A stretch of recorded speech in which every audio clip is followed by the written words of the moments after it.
చంద్రబాబు నాయుడు గారు కాంగ్రెస్ పార్టీతో హాట్ లైన్లో ఉంటారు, బీజేపీతోనేమో పొత్తుగట్టి ఉంటారు. మనసులోనేమో మోసం, ముసుగులోనేమో కాంగ్రెస్, ప్రస్తుతానికి బహిరంగంగా భారతీయ జనతా పార్టీ. అద్భుతమైనటువంటి ఒక విచిత్రమైనటువంటి మోసపూరితమైనటువంటి నాటకం ఆడుతున్నారు నారా చంద్రబాబు నాయుడు గారు. తెర ముందు బీజేపీతో ఉంటారు, తెర వెనుకేమో కాంగ్రెస్ పార్టీతో ఉంటారు. ఇది చంద్రబాబు నాయుడు గారి గేమ్ ప్లాన్.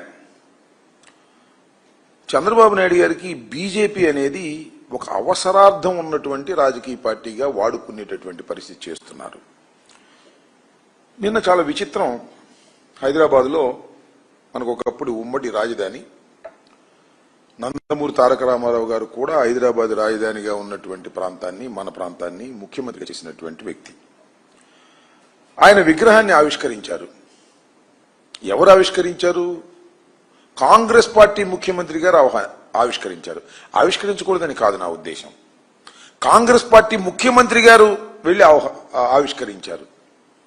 కాంగ్రెస్ పార్టీకి వ్యతిరేకంగా పెట్టినటువంటి రాజకీయ పార్టీ అని ఎన్టీ రామారావు గారు చెప్పారు. నిన్న మహానాడులో కూడా చంద్రబాబు నాయుడు గారు దాన్ని ఓదరగొట్టారు. ఇవాళ రేవంత్ రెడ్డి గారు వెళ్ళి దాన్ని ఓపెన్ చేస్తే అద్భుతమైన మాటలు చెబితే తెలుగుదేశం జెండాలు పుచ్చుకుని అందరూ స్వాగతం పలికారు. చిత్రం చూశారుగా. కాంగ్రెస్ పార్టీ ముఖ్యమంత్రి కాంగ్రెస్ పార్టీకి వ్యతిరేకంగా పెట్టినటువంటి ఒక రాజకీయ పార్టీకి స్వర్గస్థుడైనటువంటి ఎన్టీ రామారావు గారి విగ్రహాన్ని కాంగ్రెస్ పార్టీ ముఖ్యమంత్రి ఆవిష్కరిస్తుంటే తెలుగుదేశం జెండాలు పుచ్చుకుని వెళ్ళి ఆహ్వానం పలికారు. చంద్రబాబు నాయుడు గారు మాత్రం హాట్ గా మన ఈయనతో మాట్లాడుతూ ఉంటాడు రేవంత్ రెడ్డి గారితో. మీకు గుర్తుందో లేదో, చంద్రబాబు నాయుడు గారు ముఖ్యమంత్రి అయిన తర్వాత హైదరాబాద్ లో ఒక మీటింగ్ పెట్టారు చంద్రబాబు నాయుడు గారు, రేవంత్ రెడ్డి గారు. ఏమిటయా మీటింగ్ అంటే విభజన సమస్యల పరిష్కారం కోసం ఒక మీటింగ్ పెట్టారు. గుర్తుందా మీకు? పెద్ద ఆర్భాటం చేశారు. వాళ్ళు చాలా కోరికలు అడిగారు, వీళ్ళు అడిగారు. తల వాసిపోయి తిరుపతిలో వాటా కూడా కావాలన్నారు వాళ్ళు. అంతేకాదు బీచ్లో కూడా వాటా కావాలన్నారు. అబ్బాయి ఇప్పుడు లాభం లేదు అబ్బాయి, మళ్ళా వాయిదా వేస్తున్నాం, దీనికి ఒక కమిటీ వేస్తున్నాం, ఈ కమిటీ అనేక సార్లు కూర్చుని సమస్యలు పరిష్కరిస్తుంది అన్నారు. మళ్ళా కమిటీ కూర్చుంది. ఏమిటి డ్రామాలు నాకు అర్థం కాల. ఇలాంటి అద్భుతమైనటువంటి నాటకాలు ఆడుతున్నటువంటి పరిస్థితులు ఇవాళ మనకు కనిపిస్తున్నాయి. యాతావాత నేను చెప్పాలనుకుంటున్నది ఏంటంటే, చంద్రబాబు నాయుడు గారికి ఇక్కడ కాంగ్రెస్ బి టీం, ఆంధ్రప్రదేశ్లో చంద్రబాబు నాయుడు గారికి కాంగ్రెస్ పార్టీ ఒక బి టీం. అలాగే తెలంగాణలో కాంగ్రెస్ పార్టీకి తెలుగుదేశం పార్టీ ఒక బి టీం. ఏమిటి డ్రామాలే నాకు అర్థం కాలేదు. ఏమిటి విచిత్రమైనటువంటి రాజకీయాలు? సిగ్గు లజ్జ ఉన్నాయా రాజకీయాల్లో? ఒక స్పష్టత లేదా? సరే, ఎన్టీ రామారావు గారు అంటే అందరికి గౌరవం, అది వేరే విషయం, ఎందుకంటే ఆయన పరమపదించాడు. నీకు తప్ప అందరికీ గౌరవం, చంద్రబాబు నాయుడు గారికి తప్ప అందరికీ గౌరవమే, దానిలో సందేహం లేదు. కానీ ఇలాంటి అనైతికమైన రాజకీయాలు నడుపుతున్నటువంటి వ్యక్తి నారా చంద్రబాబు నాయుడు గారు. ప్రతిసారి ఇది ఇలాగే జరుగుతోంది. అవసరం వచ్చినప్పుడల్లా కాంగ్రెస్ పార్టీ మీద లవ్ అండ్ ఎఫెక్షన్ చూపిస్తాడు. మనం చూశారు కదా, తెలంగాణలో కాంగ్రెస్ పార్టీతో కలిసిపోయాడు, ఎన్నికల ప్రచారానికి వెళ్ళాడు, తుక్కుగా ఓడగొట్టారు, అది వేరే అంశం. ఎప్పుడు ఏ పార్టీతో కలుస్తాడో చంద్రబాబు నాయుడు గారి రాజకీయం ఎవ్వరికీ తెలియనటువంటి రాజకీయం, మోసపూరితమైనటువంటి రాజకీయం. అలాంటి మోసపూరితమైన రాజకీయాలు ఇవాళ చంద్రబాబు నాయుడు గారు చేస్తున్నారు. ఆల్రెడీ ఈ విషయం భారతీయ జనతా పార్టీ కూడా తెలిసి ఉంటుంది. వాళ్ళు మేధావులే, భారతదేశాన్ని పరిపాలిస్తున్నారు కదా 3 సార్ల నుంచి, వాళ్ళకి తెలిసే ఉంటుంది. ఈ మధ్యన చంద్రబాబు నాయుడు అసలు బీజేపీకి సీటే లేదన్నాడు, పార్లమెంట్ సీటు. అంటే అర్థమవుతుంది కూటమిలో చంద్రబాబు నాయుడు గారు చేస్తున్నటువంటి సిగ్గుమాలిన అనైతికమైన రాజకీయాలను భారతీయ జనతా పార్టీ కూడా కనిపెడుతుంది, వాళ్ళు కూడా ఆలోచన చేస్తున్నారు అనేటువంటి భావన సర్వత్రా అనుకుంటున్నారు. ఇప్పుడు ఏం జరిగిందో తెలియదు. చంద్రబాబు నాయుడు గారు ఎప్పుడు ఏ పార్టీతో జత కడతాడో, ఏ పార్టీకి వెన్నుపోటు పొడుస్తాడో, ఏ పార్టీని వదిలేస్తాడో అనేది మనం చిన్నప్పటి నుంచి చూస్తున్నాం. మా చిన్నప్పటి నుంచి కాంగ్రెస్తో, సిపిఐతో, సిపిఎంతో, బీజేపీతో, పవన్ కళ్యాణ్తో, ఒక్క వైఎస్ఆర్ కాంగ్రెస్ పార్టీతో తప్ప అన్ని పార్టీలతోనూ కలిసినటువంటి మేధావి, మోసగాడు. అలాంటి వ్యక్తి నారా చంద్రబాబు నాయుడు గారు చేస్తున్నటువంటి ఈ రాజకీయాలు చూస్తుంటే దీన్ని అంటారేమో మరి. మొన్నది మహానాడు ఏమన్నారు, హైబ్రిడ్ మహానాడు అంట. ఏం హైబ్రిడ్ నాకు అర్థం కాల. ఇది హైబ్రిడ్ రాజకీయాలు. బీజేపీ, కాంగ్రెస్ ఆ రెండింటికి పడదు, రెండు ప్రత్యర్థి పార్టీలు. కానీ చంద్రబాబు నాయుడు గారు రెండింటిని మేనేజ్ చేస్తాడు. This is hybrid. అద్భుతమైనటువంటి హైబ్రిడ్ రాజకీయాలు నారా చంద్రబాబు నాయుడు గారు చేస్తున్నారని చెప్పడానికి ఇంతకన్నా పచ్చి ఉదాహరణలు ఏమైనా ఉంటాయా నేను అడుగుతా ఉన్నా. రేవంత్ రెడ్డి గారు మామూలుగా పొగళ్ళ, ఇందిరాగాంధీని, ఎన్టీ రామారావు గారు ఈ రెండు ఆశయాల మీద నడుస్తున్నాడు కాంగ్రెస్ పార్టీ. ఇది ఉంపదేక చంద్రబాబు ఆశయాలతో పాటు కూడా నడుస్తుంది కాంగ్రెస్ పార్టీ అని ఇంకా చెప్పలా పొరపాటుని. ఇలాంటి దౌర్భాగ్యమైనటువంటి రాజకీయాలు, అనైతికమైన రాజకీయాలు నారా చంద్రబాబు నాయుడు గారు పదే పదే ఆడుతా ఉన్నాడు. ఇంకపోతే మహానాడు 2 రోజుల పాటు జరిగింది. చాలా అద్భుతంగా జరిగిందని చెప్తున్నారు ఎవరు, ఆంధ్రజ్యోతి, ఈనాడు, వాళ్ళకు ఉన్నటువంటి TV5 ఇవి. అద్భుతంగా జరిగింది, ఫుల్ సక్సెస్. ఇవాళ మీరు పేపర్లు చూడండి, మహానాడు సక్సెస్ అని ఫ్రంట్ పేజీలు వేసుకుంటున్నారు. ఎందుకు వేసుకోవాలి అసలు నాకు అర్థం కాల. సెక్స్ అయితే అసలు వేసుకోవాల్సిన అవసరంలా, సక్సెస్ కాలేదన్నమాట. చూస్తున్నా నేను వాట్సాప్లోను, అక్కడ ఇక్కడ యూట్యూబ్లోను. ఏమండి మాకు చీరలు ఇస్తామని తీసుకెళ్లారు, చీరలు కొట్టారండి నేను ఒక ఆమె. మాకు డబ్బులు ఇస్తామన్నారు, డబ్బులు ఎగ్గొట్టారండి ఒక ఆమె. అంటే చీరలకి డబ్బులు ఇచ్చి, చీరలు ఇచ్చి మహానాడుకు తీసుకువెళ్లవలసినటువంటి పరిస్థితి 2 సంవత్సరాల తర్వాత మీకు కలిగింది అంటే ఎంతగా మీ పార్టీ రేటింగ్ పడిపోతుందో అర్థం చేసుకోండి. ఎవరైనా ఒక ప్లీనరీ పెట్టారంటే ఏమనుకుంటారు, చేసినటువంటి హామీలను నెరవేర్చాం, కొత్త హామీలు ఇస్తున్నాం లేదా కొత్త వరం ఇస్తున్నాం అని అనుకుంటారు. చేసిన హామీలే, ఇచ్చిన హామీలే తీర్చినటువంటి పరిస్థితి. నిరుద్యోగ భృతి సంగతి లేదు, మహిళలకు ఇచ్చే డబ్బులు లేవు, సూపర్ 6లో సగం లేవు. మళ్ళీ అదేమంటే పాపం వచ్చినటువంటి వీళ్ళెవరు, ఈ వక్తలందరూ కూడా పాపం చంద్రబాబు నాయుడు గారిని పొగుడుతున్నారు. పావల 75 పైసలు నారా లోకేష్ను పొగుడుతున్నారు. మామూలు పొగడ్తలు కాదు, అసలు పొంతం లేని పొగడ్తలన్నీ పొగిడి వీరుడు, సూర్యుడు, అద్భుతం, అమోఘం అని పొగుడుతా ఉన్నారు. సిగ్గుండాలి, నాకు అర్థం కాలే. చంద్రబాబు నాయుడు పొగిడారంటే అది వేరే విషయం. లోకేష్ను కూడా పొగిడేటువంటి పరిస్థితి, ఏదో ఒక విధంగా ఆయన దృష్టిలో పడాలని, లేకపోతే కంపడరని పొగిడే కార్యక్రమం చేస్తున్నారు, అదే కనపడరని. ఈ విధంగా లేనిపోని పొగడ్తలు పొగుడుతున్నారు నారా లోకేష్ గారిని. అసలు నారా లోకేష్ గారిని అడుగుతా ఉన్నాయా, నారా లోకేష్ గారు మీరు విద్యాశాఖ మంత్రి కదా, డిఎస్సి, మెగా డిఎస్సి ఇవాళనే విద్యార్థి విభాగం వైఎస్ఆర్ కాంగ్రెస్ పార్టీకి సంబంధించి రాష్ట్ర వ్యాప్తంగా నిరసన ప్రదర్శన చేయడం జరిగింది. ఇవాళ మెగా డిఎస్సీలు ఎంత మోసం చేశారయ్యా, ఎంత దుర్మార్గం చేశారయ్యా. స్పోర్ట్స్ కోటా అని చెప్పేసి 3% అని చెప్పేసి 420 మందికి మీరు సర్టిఫికేట్లు ఇచ్చారు, వాళ్ళందరికీ ఉద్యోగాలు ఇచ్చారు. సర్టిఫికేట్ ఒక్కోటి 10 లక్షలు 15 లక్షలకు అమ్ముకున్నారే లోకేష్ గారు, లవకేష్ గారు, అమ్ముకుని వసూలు చేసుకున్నారే. ఇంతకన్నా దౌర్భాగ్యం ఏమైనా కావాలా? నిరుద్యోగి భృతి ఇవ్వకపోయావు, నిరుద్యోగులకు మెగా డిఎస్సి పెడతానని చెప్పి పెట్టి దానిలో అన్ని అవకతవకలు చేసి స్పోర్ట్స్ కోటాని, సర్టిఫికెట్లని 10 లక్షలకి 20 లక్షలకి అమ్ముకొని డబ్బు చేసుకునేటటువంటి దీనస్థితికి ఇవాళ మీరెళ్ళి మహానాడులో అద్భుతంగా పొగిడించుకునేటటువంటి కార్యక్రమాలు చేస్తున్నారు. ఇది చాలా దుర్మార్గమైనటువంటి రాజకీయాలు ఇవాళ మీరు చేస్తున్నారనే విషయాన్ని మీరు గమనించలేకపోతున్నారు. డబ్బా కొట్టేవాళ్ళు కొడతా ఉన్నారు. ఒక ఆయన డబ్బా కొడుతున్నాడు. రామన్న రూపుదిద్దిన పార్టీ అంట. రామన్ అంటే ఎన్టీ రామారావు గారు, రూపుదిద్దిన పార్టీ, బ్రహ్మాండం, బాగుంది. చంద్రన్న తీర్చిదిద్దిన పార్టీ, చంద్రన్న గారు చంద్రబాబు నాయుడు తీర్చిదిద్దాడు, అధికారంలోకి తీసుకొచ్చాడు, అనేక అన్యాయాలు అక్రమాలు చేశాడు, వెన్నుపోటు పొడిచాడు, పార్టీని ఆక్రమించుకున్నాడు. చంద్రబాబు నాయుడు గారు ఎన్టీ రామారావు గారు వారసులందరినీ తొక్కి పారేసి తీర్చిదిద్దాడు. ఇప్పుడంటే ఆయన తెలంగాణ నుంచి వచ్చాడు, ఇక్కడ ఆయన కూడా కాదు. ఈయన తుది మెరుగులు దిద్దుతున్నాడు. అంటే ఎవరు? లోకేష్ తుది మెరుగులు దిద్దుతున్నాడు. తుది మెరుగులు కాదు, తుద ముట్టించడానికి సిద్ధంగా ఉన్నాడు. మళ్ళీ 3 సంవత్సరాల తర్వాత తెలిసింది. ఇప్పుడు తెలియదు మీకు. 3 సంవత్సరాల తర్వాత ఎన్నికలు జరిగితే లోకేష్ గారి నాయకత్వంలో తుద ముట్టించేశాడు తెలుగుదేశం పార్టీని అనేటువంటి మాట వస్తుంది. ఎందుకంటే పచ్చ సైన్యం, మా పచ్చ సైన్యం అంటాడు.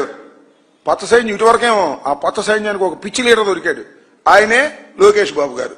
ఆ లోకేష్ బాబు గారు దీన్ని సర్వనాశనం చేసేంత వరకు వదలడు అనేటువంటి భావన ప్రజల్లో, ముఖ్యంగా తెలుగుదేశం పార్టీ వాళ్ళనే కలుగుతుంది. నాలో కాదు, మాకు కాదు. తెలుగుదేశం పార్టీలో సీనియర్స్ అందరూ కూడా ఈ ముద్దబ్బాయిని తీసుకొచ్చి ఇక్కడ అధికారం ఇవ్వాలని ప్రయత్నం చేస్తున్నాడు నారా చంద్రబాబు నాయుడు గారు కొడుకు మీద ప్రేమతో. ఇతనికి పొట్టకోసిన అక్షరం ముక్కలేదు, ఊరినే డబాయింపు సెక్షన్ నుండి బతుకుతున్నాడు అనేటువంటి భావన కలుగుతా ఉంది. కాకపోతే వచ్చే 3 సంవత్సరాల తర్వాత తెలుగుదేశాన్ని తుదముట్టించేటటువంటి కార్యక్రమం చేయడానికి నారా లోకేష్ గారు సిద్ధంగా ఉన్నాడనేది నేను ప్రత్యేకంగా చెప్పాల్సిన అవసరం లేదు. ఇకపోతే రోజు ఇదే భజన, ఎక్కడ పట్టుకుని ఇదే భజన. గొడ్డలి పార్టీ, పొలుగు పార్టీ, పార పార్టీ, ఏదో ఒక విధంగా వైఎస్ఆర్ కాంగ్రెస్ పార్టీ మీద ఒక విధ్వంసకరమైన రాజకీయ పార్టీ అని ముద్ర వేయాలని తాపత్రయపడిపోతున్నారు బాబు కొడుకులు ఇద్దరు కూడా. అసలు మీ బతుకేంటి, మీ వ్యవహారం ఏంటి అని అడుగుతా ఉన్నాను నేను. మీ బతుకేంటి, అసలు మీ వ్యవహారం ఏంటి? బాబు కొడుకులు ఇద్దరిది. అసలు నువ్వు ఎక్కడున్నావు? ఎప్పుడు ఇచ్చావు రాజకీయాల్లోకి? ఎంత దుర్మార్గాలు చేసావు రాజకీయాల్లో? నేను మనవి చేస్తున్నా. ఇందాక ఆయన మాట్లాడుతున్నాడు, ఎన్టీ రామారావు గారు పార్టీ పెట్టినప్పుడంట రంగులేసుకునేవాడికి పార్టీ ఎందుకు అన్నారంట. అప్పుడు 1983లో. నిజమే అన్నమాట. ఆ రంగులేసుకునేవాడికి పార్టీ ఎందుకు అన్నవాళ్లే ఎన్టీ రామారావు గారు అధికారంలోకి వచ్చిన తర్వాత ఆ పార్టీలో చేరారు, గతి లేక అన్నారు. నాకు ఖచ్చితంగా నాకు గుర్తొచ్చింది నారా చంద్రబాబు నాయుడు గారు. నారా చంద్రబాబు నాయుడు గారు ఎన్టీ రామారావు గారు 1983లో రాజకీయ పార్టీ పెట్టినప్పుడు ఎక్కడున్నాడు? అయ్యా లోకేష్, మీ నాన్న ఎక్కడున్నాడని అడుగుతా ఉన్నా. ఖచ్చితంగా కాంగ్రెస్ పార్టీలో ఉన్నాడు. ఇందిరాగాంధీ గారి నాయకత్వంలో ఉన్న కాంగ్రెస్ పార్టీలో ఉన్నాడు. మంత్రిగా ఉన్నాడు, శాసనసభ్యుడిగా ఉన్నాడు. పార్టీలోకి రాలా. మా మామ పెడితే నాకేంటి, ఆయన రంగులు వేసుకునేవాడు, ఆయన రాజకీయ పార్టీ పెడితే నేను వెళ్ళాలా అన్నాడు. అంటే అన్నాడు, అంతటితో ఆగలా. ఏమన్నాడు తెలుసా? ఇందిరాగాంధీ గారు ఆదేశిస్తే ఎన్టీ రామారావు మా మామ ఎక్కడ నిలబడితే అక్కడ నిలబడి ఓడిస్తానన్నాడు.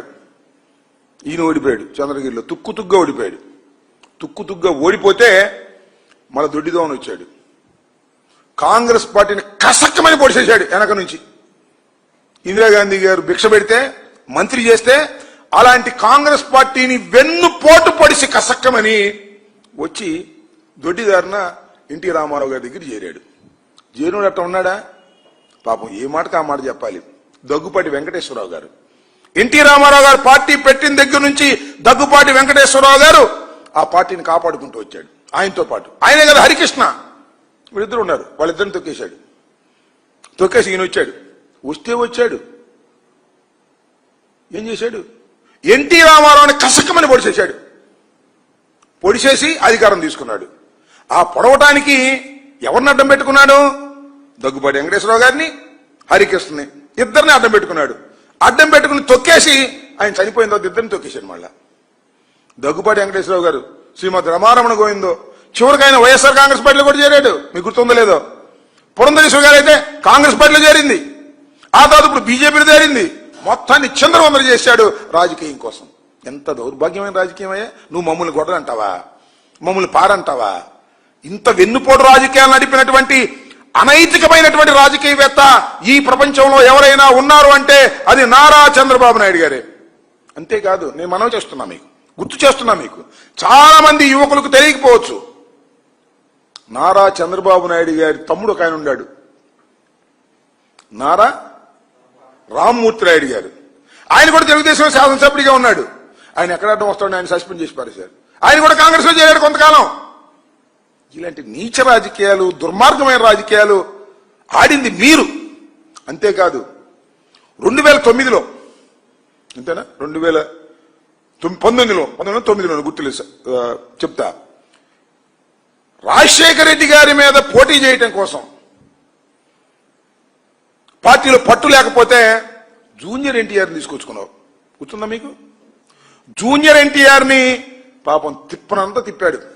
ఎన్టీ రామారావు గారు పోలికలు ఉన్నాయి కాబట్టి ఇతను మనకు ప్రమాదం లేదనుకుని తిప్పాడు. పాపం అతను యాక్సిడెంట్ అయింది, హాస్పిటల్ పాలు కూడా అయ్యి చాలా అనారోగ్యానికి గురయ్యాడు. తర్వాత అతను దొక్కాడు. మామూలు దొక్కుడు కాదు. ఎందుకు దొక్కాడు తెలుసా? నారా లోకేష్ గారికి ఎక్కడన్నా వస్తాడో, ఎన్టీ రామారావు గారు పోలికలు ఉన్నాయి జూనియర్ ఎన్టీఆర్కి, పార్టీ అంతా ఆయన పడిపోద్దాం ఆయన అమ్మడిపడని నారా లోకేష్ని తొక్కేసినటువంటి దుర్మార్గం చక్కని పొడి చేసావు కదా. అసలు నైతికత అసలు ఉందా నీకు? నీ బామ్మర్ది కొడుకుని, నీ తోడెల్లుణ్ణి, నీ వదిన్ని, నీ తమ్ముణ్ణి, ఇంతమందిని దారుణంగా రాజకీయంగా పొడిసేసినటువంటి వ్యక్తివి నువ్వు. ఇవాళ మమ్మల్ని అంటున్నావు గొడ్డల పార్టీ, పార పార్టీ అని. నీకన్నా దౌర్భాగ్యమైన రాజకీయాలు నడిపినటువంటి వ్యక్తులు, అధికారం కోసం ఏ గడ్డైనా ఖర్చేటటువంటి మనస్తత్వం కలిగినటువంటి వ్యక్తులు, నిన్ను మించిన వాళ్ళు ఈ రాష్ట్రంలో, ఈ దేశంలో ఎక్కడా లేరనే విషయాన్ని దయచేసి గమనించమని కూడా ఈ సందర్భంగా నేను చెప్పదలుచుకున్నా. నువ్వు మమ్మల్ని అంటావు మైక్ ఉందని, నీకు సపోర్ట్ చేసేటటువంటి ఛానల్స్ ఉన్నాయని, పేపర్లు ఉన్నాయని. నువ్వు అనగానే పొద్దున్నే గొడ్డల పార్టీ అని రాసేస్తారు. ఫ్రంట్ పేజీలు 2 పేపర్లు, 3 టీవీలు, గొడ్డల పార్టీని గుర్తుపెట్టి రాసేస్తారు. ఈ రకంగా మమ్మల్ని అన్పాపులర్ చేయాలనేటువంటి ఒక దుర్మార్గమైన ఆలోచనతో జగన్మోహన్ రెడ్డి గారి మీద నిప్పులు కురిసే మార్గం, బురద జల్లించే కార్యక్రమాలు నువ్వు చేస్తున్నా నమ్మరు స్వామి ప్రజలు. అంత తేలిక నమ్మరు. నీ జీవిత చరిత్ర అంతా కూడా బ్రహ్మాండమైన చరిత్ర, రాష్ట్ర పుస్తకం సరిపోద్ది. నీ అంత మోసగాడు ఈ రాష్ట్ర రాజకీయాల్లోనే కాదు, దేశ రాజకీయాల్లోనే లేరు. మోడీని ఏమన్నావు నువ్వు?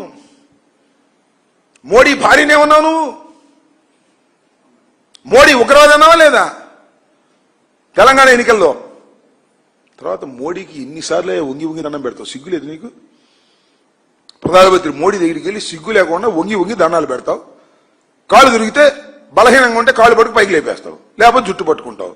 అందితే జుట్టు, అందకపోతే కాళ్ళు పట్టుకునేటటువంటి నీచమైన రాజకీయ మనస్తత్వం కలిగినటువంటి నువ్వు మా పార్టీని గొడ్డలి పార్టీ అని, మా పార్టీని ఏదో పార్టీ అని మాట్లాడేటటువంటి మాటలు సరైనటువంటివి కావనే విషయాన్ని మీరు గుర్తుపెట్టుకోవాలి చంద్రబాబు నాయుడు గారు. ఒకసారి అంతర్మదనం చేసుకోమని కూడా ఈ సందర్భంగా నేను చెప్తున్నాను. అంతేకాదు, ఇలాంటి రేపు 4వ తారీఖు నుంచి ఈ 2 సంవత్సరాల చంద్రబాబు నాయుడు గారి దుర్మార్గమైన మోసపూరితమైన పరిపాలనకు వ్యతిరేకంగా పెద్ద ఎత్తున వైఎస్ఆర్ కాంగ్రెస్ పార్టీ నిరసన తెప్పేటటువంటి కార్యక్రమం చేస్తుంది.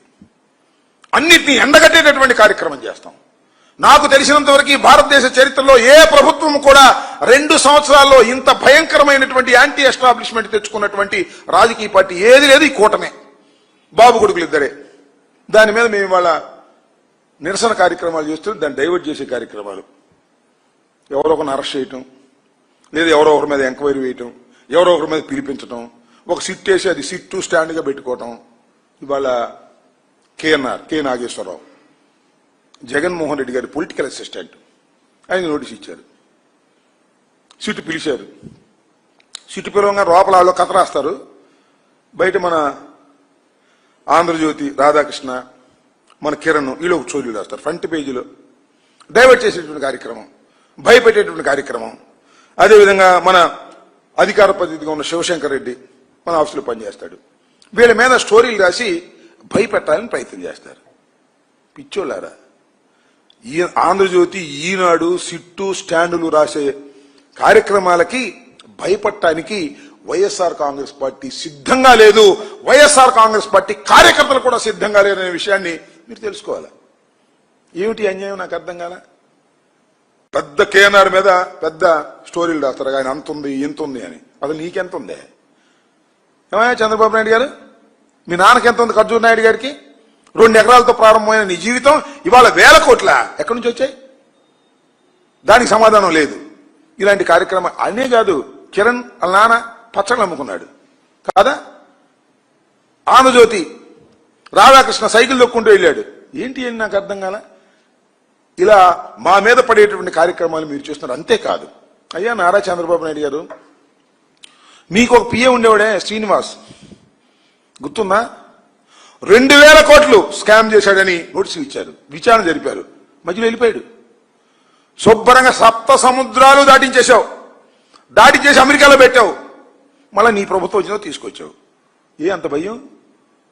సిన్సియర్ అయితే అందువల్ల ఇవాళ కేఎన్ఆర్ని ఫిక్స్ చేయాలనుకుంటున్నావు నువ్వు? మేము భయపడతాం అనుకుంటున్నావా? మేము 7 సముద్రాలు దాటి పారిపోతాం అనుకుంటున్నావా? ఇక్కడే ఉంటాం, ఎదుర్కొంటాం, గుర్తుపెట్టుకోమని కూడా ఈ సందర్భంగా నేను మనవి చేస్తున్నా. భయపెట్టాలని వైఎస్ఆర్ కాంగ్రెస్ పార్టీ నాయకుల్ని, కార్యకర్తల్ని నువ్వు ప్రయత్నం చేస్తే చివరికి నువ్వు భయపడాల్సిందే. అయిపోయింది, 2 సంవత్సరాలు అయిపోయింది. రేపు 9వ తారీఖుతో ఇంకా 3 సంవత్సరాలు ఉంది. 2 సంవత్సరాలని టైం, 3వ సంవత్సరం యుద్ధానికి సిద్ధం. ఈ 2 సంవత్సరాల తర్వాత నువ్వు ఇప్పుడు ఆడుతున్నటువంటి వికృతమైన ఆటకి ప్రతిఫలం అనుభవిస్తావు, గుర్తుపెట్టుకో. అడ్డగోలైన ఆట ఆడుతా ఉన్నావు. భారతీయ జనతా పార్టీ దగ్గర ఎన్డీఏలో ఉన్నాననే ఉద్దేశంతో, కానీ ఎన్డీఏ కూడా నిన్ను నమ్మిద్దని నేను అనుకోను. ఎందుకంటే పచ్చి మోసగాడివి. ఇప్పుడు ఎలా ఉంటావో తెలియవు. ఎవడికి రాజ్యసభ ఇస్తానంటావో ఎవడికి ఇవ్వనంటావో తెలియదు. నీకు జుట్టు దొరికిందంటే కుమ్మి పారేస్తావు. ఈ విషయాలన్నీ కూడా వాళ్ళకు తెలుసు అనే విషయాన్ని కూడా నేను ఈ సందర్భంగా చెప్పదలుచుకున్నాను. ఇలాంటి దుర్మార్గమైనటువంటి రాజకీయాలు సిట్టాడినా లేదు, ఆంధ్రజ్యోతి, ఈనాడు, కిరణ్, రాధాకృష్ణ మీరు ఆడినా అయ్యా ప్రతిఫలాలు ఉండవని కూడా ఈ సందర్భంగా చెప్తున్నా. ఏదో కాస్త కష్టపడతాం, కాస్త ఇబ్బంది పడతాం మానసికంగా, అంతే తప్ప ధైర్యంగా ఎదుర్కొనే కార్యక్రమాలు తప్పనిసరిగా చేస్తామని ఈ సందర్భంగా చెప్తూ, మమ్మల్ని గొడ్డలి పార్టీ అనేటువంటి నారా చంద్రబాబు నాయుడు గారి జీవితం అంతా ఆయన ఎదుగుతూ వచ్చాడు పాపం. ఒక శాసనసభ్యుడు, మంత్రి కాంగ్రెస్ పార్టీలో, తర్వాత తెలుగుదేశంలో మంత్రి, తర్వాత ముఖ్యమంత్రి, చాలాసార్లు ముఖ్యమంత్రి.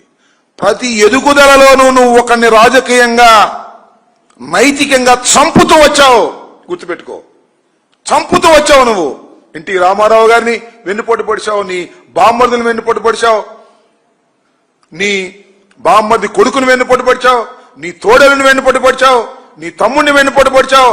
మొత్తం ఎన్టీ రామారావు గారికి సంబంధించిన కుటుంబాన్నంతా వెన్నుపోట్లు పొడుచుకుంటూ నీ రాజకీయంలో పైకి వచ్చినటువంటి దుర్మార్గమైన రాజకీయాలు తప్ప ఫెయిర్ పాలిటిక్స్ కావు. ఇవాళ కూడా నువ్వు ఫెయిర్ పాలిటిక్స్ వాడలేదు. ఓ పక్కన కాంగ్రెస్ తో ముసుగులో వ్యవహారం చేస్తావు, బహిరంగానేమో బీజేపీతో చేస్తావు, అక్కడేమో రేవంత్ రెడ్డితో ఉంటావు. ఇలాంటి దుర్మార్గమైన రాజకీయాలకు సరైన సమాధానం చెప్తారు ప్రజలు.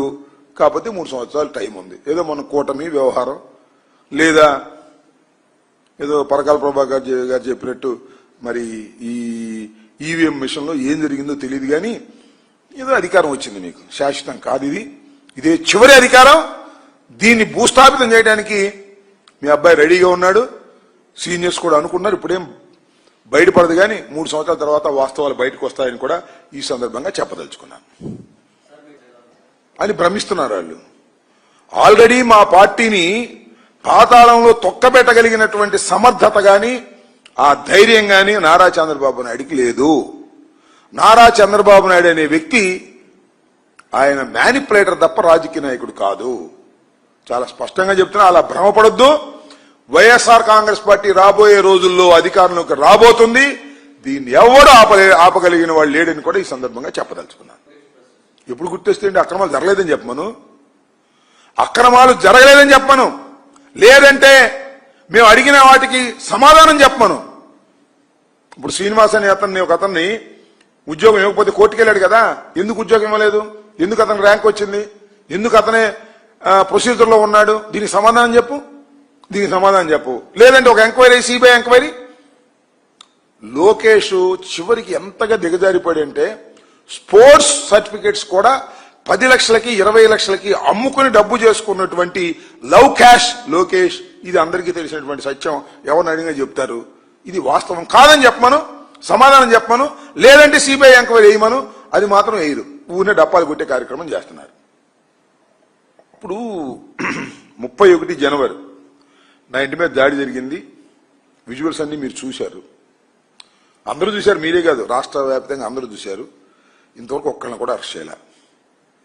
నేను చంద్రబాబు నాయుడు గారిని ఏదో తిట్టానని క్షమాపణ చెప్పిన తర్వాత నన్ను 18 రోజులు జైలు పెట్టారు. ధర్మమేనా? అరెస్ట్ చెయ్యరా? అరెస్ట్ చేయకపోతే ఈ ప్రజాస్వామ్యంలో అంబటి రాంబాబు ఊరుకుంటాడా? అంబటి రాంబాబు ఊరుకున్నా వైఎస్ఆర్ కాంగ్రెస్ పార్టీ ఊరుకుంటుందా? నాకు మరొకసారి చెప్తున్నా, 40% ఓట్ బ్యాంక్ కలిగినటువంటి వైఎస్ఆర్ కాంగ్రెస్ పార్టీ జగన్మోహన్ రెడ్డి గారు నాకు అండగా ఉన్నారు. నెంబర్ 2, 20% ప్రజలు ఉన్నటువంటి నా కులం నాకు అండగా ఉంది. నేను పోయిన నెల 18వ తారీఖున ఒకరోజు ప్రజాస్వామ్య పద్ధతుల్లో నిరాహార దీక్ష చేశాను, అరెస్ట్ చెయ్యాలి అని డిమాండ్ చేస్తూ. పట్టించుకోవాలా? మళ్ళా త్వరలోనే డేట్ ప్రకటిస్తే, ఎందుకంటే ఈ ఎస్ఐఆర్ ప్లస్ డిజిటలైజేషన్ ఇవన్నీ ఉన్నాయి కాబట్టి టైం చూసి చెప్తా. నేను ఎక్కడైతే దాడి జరిగిందో నా ఇంటి దగ్గర అక్కడి నుంచి బయలుదేరి డీజీపీ ఆఫీస్ 29 కిలోమీటర్లు ఉంది. 29 కిలోమీటర్లు పాదయాత్రతో వచ్చి నా మీద అటాక్ చేసినటువంటి వారిని ఎఫ్ఐఆర్ చేయలేదు, చేసినా కూడా తూతు మంత్రం చేశారు. వాళ్ళని అరెస్ట్ చేయాలని డీజీపీ గారికి వినతి పత్రం ఇస్తాను. నా రెండో స్టేజ్, దట్ ఈస్ కాల్డ్ వినతి పాదయాత్ర. ఈ వయసులో 29 కిలోమీటర్లు నడుచుకుంటూ వచ్చి నేను వినతి పాదయాత్ర చేసి వారికి ఇస్తాను. ఇది ఇలాగే కొనసాగుతూ ఉంటుంది. వారి మీద యాక్షన్ తీసుకునేంత వరకు వివిధ రూపాల్లో నేను నా పోరాటాన్ని చేస్తూనే ఉంటాను. నా ఇంటి మీద దాడి చేసిన వారిని అరెస్ట్ చేయకపోవటం రైట్ అనేవాళ్ళు ఎవరు ఉంటే సమాధానం చెప్పండి. రైట్ కాదు అనేవాళ్ళు ఎవరైనా ఉంటే నా వినతి పాదయాత్రకు మీరు అండగా నిలవండి అని మనస్ఫూర్తిగా కోరుకుంటున్నాను.